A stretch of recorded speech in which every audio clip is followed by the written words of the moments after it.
USS NoGo, America's Invincible concrete battleship, Fort Drum. Really excited to jump into this video. Before we do, I appreciate if you guys can hit that subscribe button. If you guys also want to help support further, I do have a Patreon, link is in the description. But yeah, let's jump into this and check this out. Ah yes, El Farley, that time the U.S. military-industrial complex decided to play Pimp My Island.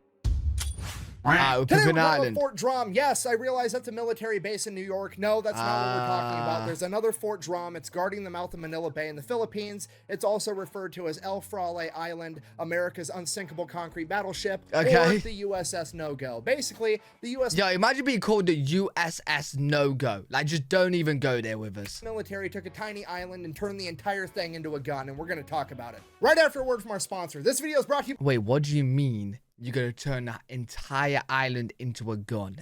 What do you mean? So why on earth did America turn an island into a giant gun? Well, our story begins in 1898 during the Spanish-American War. Why is America at war with Spain? To be honest, I'm kind of blank. I thought we was talking about actual battleship here. But is this actually an island as a gun?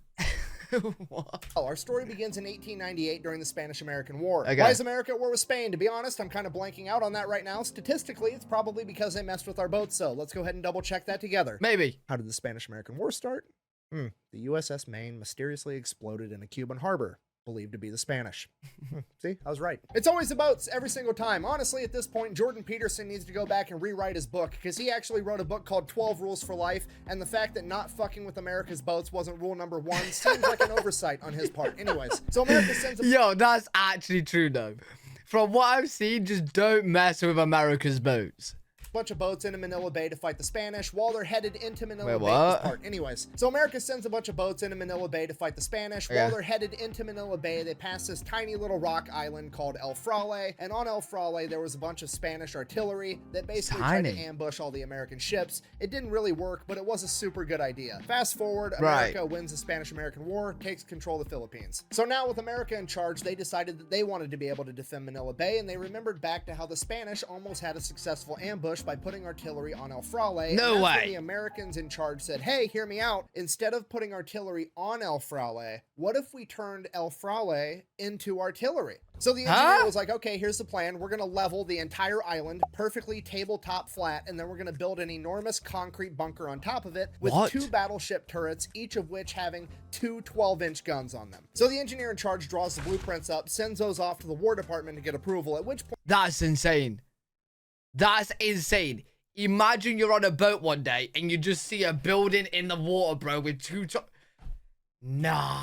The War Department is like, hold on, let me get this straight. You want to level an entire island, build an enormous concrete bunker on top of it, and then you want to equip it with two battleship turrets, each of which has two 12-inch guns that we're going to have to manufacture in Watervliet Arsenal in New York and ship them all the way to the Philippines. To which the engineer is like, yeah, that's exactly what I want to do. And the War Department is like, pump those numbers up. Those are rookie numbers in this racket.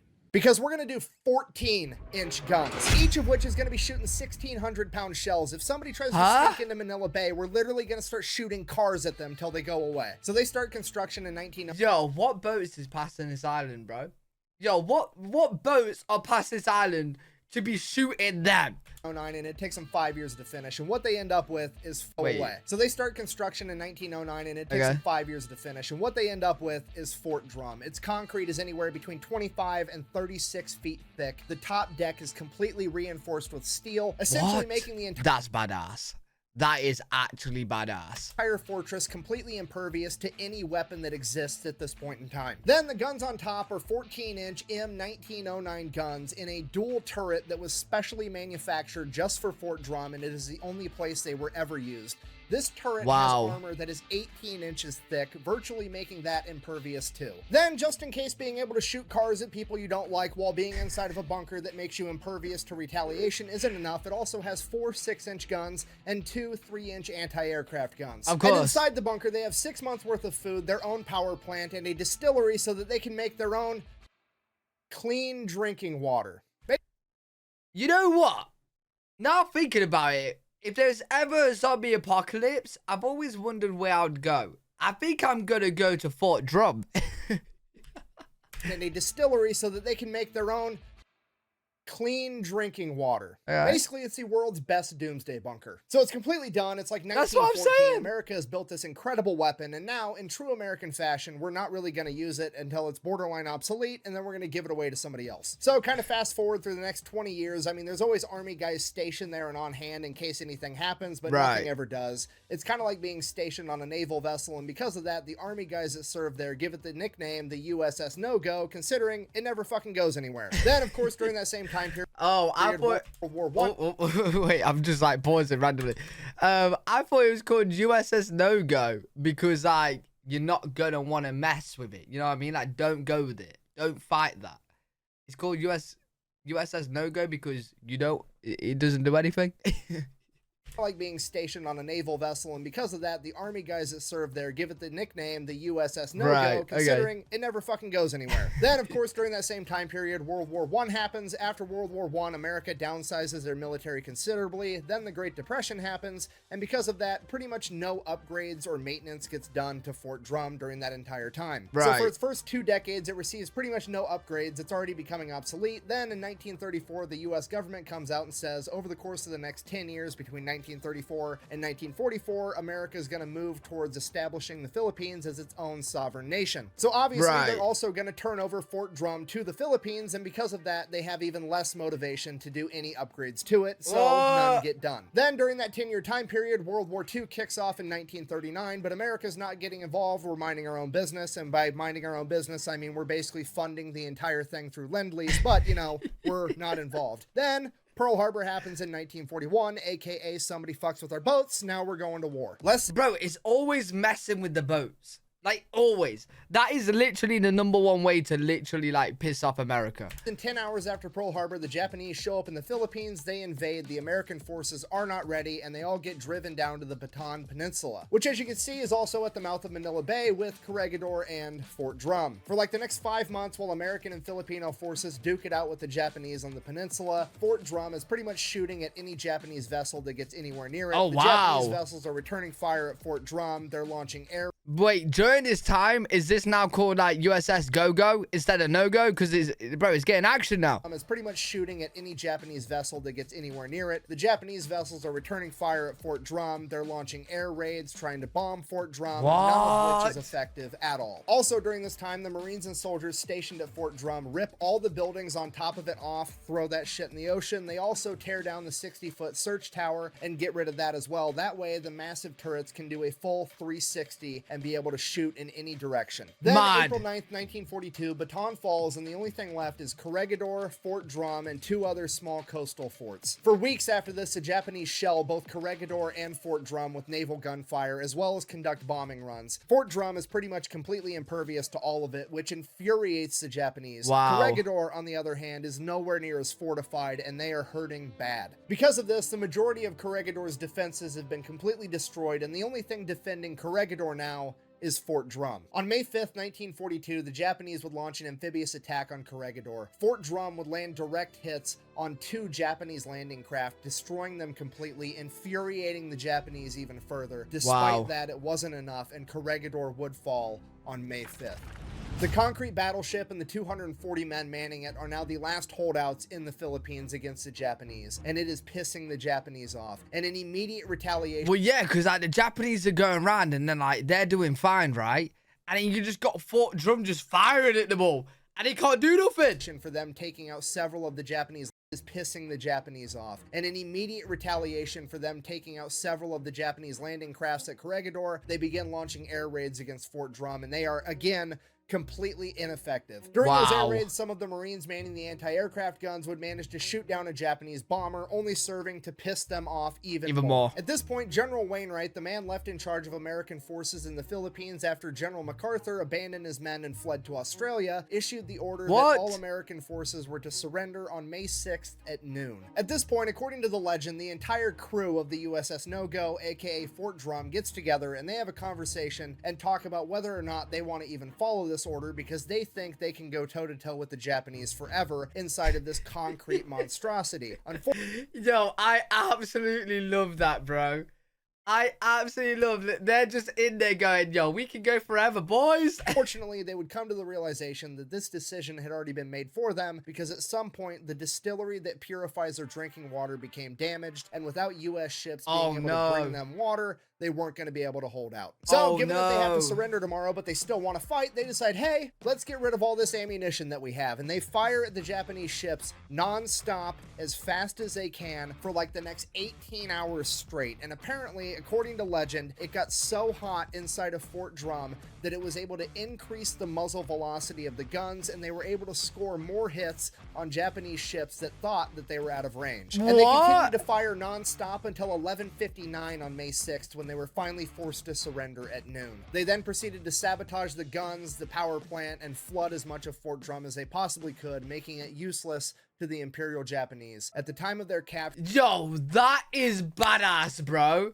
Knowing that you're gonna surrender, right? So you literally burn through all your ammunition, right? At the Japanese, just before you surrender, taking out a bunch of them, then flooding the base, and then surrendering.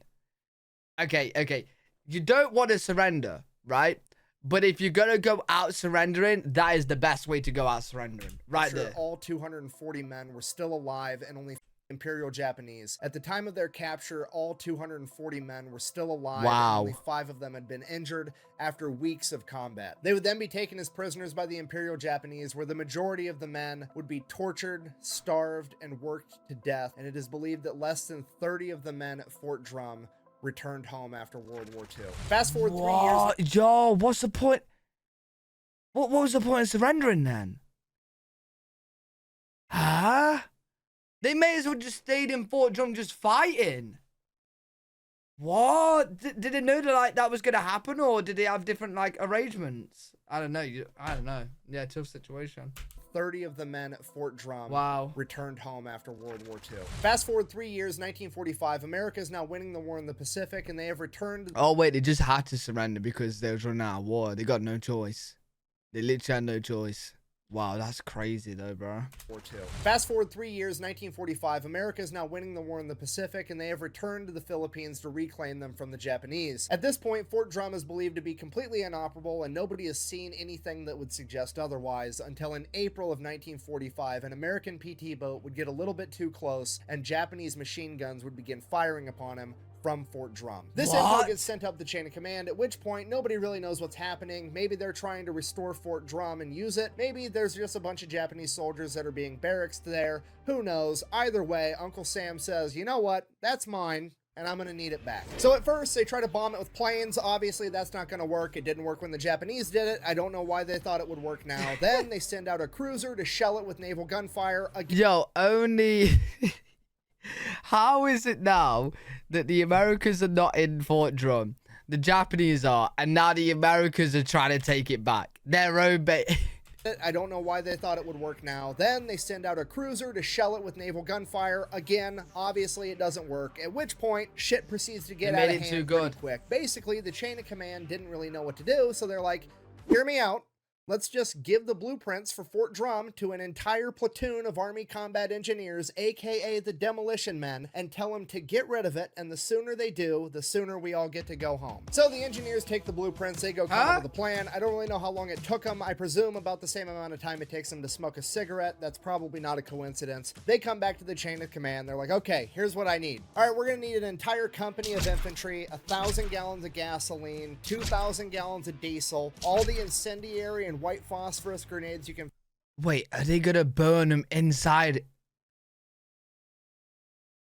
No way. Find a 30-minute fuse and a camera guy because you're gonna want to get this shit on video. And apparently the chain of command is like, okay. So a couple days later, April, Friday the 13th, 1945, the U.S. forces launch Drum D-Day. 2 American ships pull up, drop landing ramps onto Fort Drum, and all the infantry and combat engineers run out to secure the deck, at which point they start taking fire from one of the 6-inch guns. They all return fire, including the ships, until that 6-inch gun stops. Then they secure the entire deck, and the combat engineers get to work. The engineers then run a hose up onto Fort Drum and begin pumping 3,000 gallons of gasoline kerosene and diesel into the air vent of Fort Drum. They then proceed to put 600 pounds of TNT, a bunch of white phosphorus, and incendiary grenades on top of it, rig it up to a 30-minute fuse, light it, and fucking run. They hop back in the boats. They What?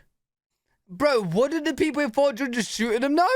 of it, rig it up to a 30-minute fuse, light it, and fucking run. They hop back in the boats, they sailed a safe distance away, and then they waited and they watched.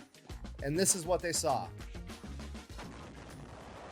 Oh my days. That explosion was so powerful that it shot the 2,000-pound hatch on top of Fort Drum 300 feet into the air. And if you watch the video a little bit closer, you can actually see the hatch punch through the top of the mushroom cloud before falling back into the smoke. What? The diesel fire inside of Fort Drum then proceeded to burn for 5 days straight, officially putting an end to any hopes of ever restoring it to its former glory. In the coming months, American and Filipino forces would reclaim the Philippines, Japan would end up surrendering, World War II would come to a close, and the next year, on July 4th, 1946, the Philippines would gain their independence, becoming their own sovereign nation, and thus taking control of Fort Drum, where it still sits at the mouth Wait, it's still around? own sovereign nation, and thus Please tell me to repair it. of Fort Drum, where it still sits at the mouth of Manila Bay, pretty much in the same condition that America left it, serving as a powerful reminder to not mess with America's boats, or anything that even kind of sort of looks like a boat for that matter, okay? Just don't. Thank you for watching. Best Just ways to don't make mess channels, with voice, and America. merch. Yo, Fort Drum went through it all, bro. What a story. A really good video. Enjoyed that. Hopefully you guys enjoyed it as well. Let me know what you guys think in the comment section. If you did enjoy, make sure you thumbs up, subscribe for more content. I do have a brand new channel called More L3WG, where I'm going to be posting videos about the rest of the world, which is going to be super fun. So I can't wait to dive into it more. I think I'm going to actually do one of the Fat Electrician videos about Audi on there, either today or tomorrow. So yeah, make sure you guys subscribe to the new channel. Appreciate you all that do go and check it out. I'll see you all in the next one. Peace.